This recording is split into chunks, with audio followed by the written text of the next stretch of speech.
आज आमदार साहेब गावात आलतं. सकाळ सकाळी आपल्या घरातल्या बाप्पाचं दर्शन घेतलं आणि आता म्हणलं कामं करा, आपल्याला बाहेर पडायला लागतं. डेकोरेशन कसं झालंय मला जरा सांगा. मग तिथनं परत गेलो, आपला ट्रेलर दुरुस्तीला टाकला होता का, तर टेलर पलटी झाला होता ड्रायव्हरकडनं. त्यानं बिन सांगताच त्याला जीसीबी लावला. जीसीबी बी कामाला काढला आणि टेलरचं बी फळकं उपसून काढलं. नुसत्या कामात काप वाढीव लावलं, नुसता खर्चच खर्च. तिथनं परत मला ऑफिसवरनं फोन आला की बाबा आज गावात येणार आहेत. मग गावात येणार आहेत म्हणलं का आपल्या बारक्या गाडीचा तापा त्यांच्या गाडीच्या पुढे लावला आणि वाट दाखवायला लागलो. आता आपली बारकी गाडी आहे त्यामुळे काय आपला बारक्या गाडीचाच तापा म्हणायचा.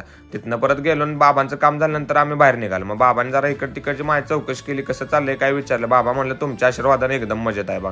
बाबा म्हणलं लवकरच तुला कशात तर जबाबदारी द्यायची. म्हणलं अवघड झालं कामात, कारण जबाबदारी आली की व्याप वाढले, एवढं लक्षात ठेवायचं. नवराज मंडळाचा आज जेवण असल्यामुळे गुंडांना बघा कसा नुसता पळतो इकडं तिकडं, नुसतं उभा राहून भावाचं मार्गदर्शन करायचं चाललेलं. आज नवराज मंडळाचा महाप्रसाद होता त्यामुळे म्हणलं जाऊन प्रसाद घ्यायला लागतो. तेवढ्याच गुंडांना आला पत्रावळी वाढायला.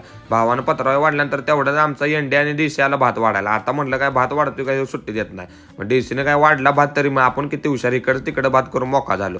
तसंच आम्हाला जायचं होतं आयवा ग्रुपमध्ये की आपल्याला गुहा बघायची होती. भूताची गुहा अख्ख्या कार्डमध्ये यांनी टॉप केली ती.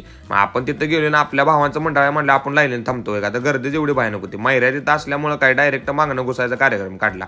आत गेल्यानंतर बघा ही बाहेरच त्यांनी असलं बाहेर झोपाळ्यावरून पुढं लावलेलं फ्रंटला, काय बोलायचं कामच नाही. आणि गर्दी इतकी झालेली की काय बोलायला नको. तिथनं परत डायरेक्ट आत गेलो, काय माहोल गरमच कार्यक्रम होता. नुसती भूतच भूत. एक नंबर त्यांनी गुहा केली. जरा आमच्या बी डोक्यात चाललंय की देवीला नियोजन करायला लागतंय काय, जरा बघून येतो कसं आहे, म्हणजे त्या वेताना आपल्या हालचाल करायला. एवढी टॉप केलेली की काय बोलायचं कामच नको. नुसता माहोल म्हणजे माहोलच होता. एवढा दंगा केला ना, काय बोलायचं कामच नाही. आणि त्यात बायका जर तुम्ही बघितल्या ना, इतक्या भेद होत्या बायका, काय बोलायचं नाही. आणि ही भूत तर नुसती बायकांनाच भ्या दाखवायची ती. आणि एवढा कार्यक्रम जबरदस्त होता ना, काय बोलायला नको. व्हिडिओ कसा वाटला सांगा, लाईक करा आणि जाताना भावाला फॉलो करायला लागते.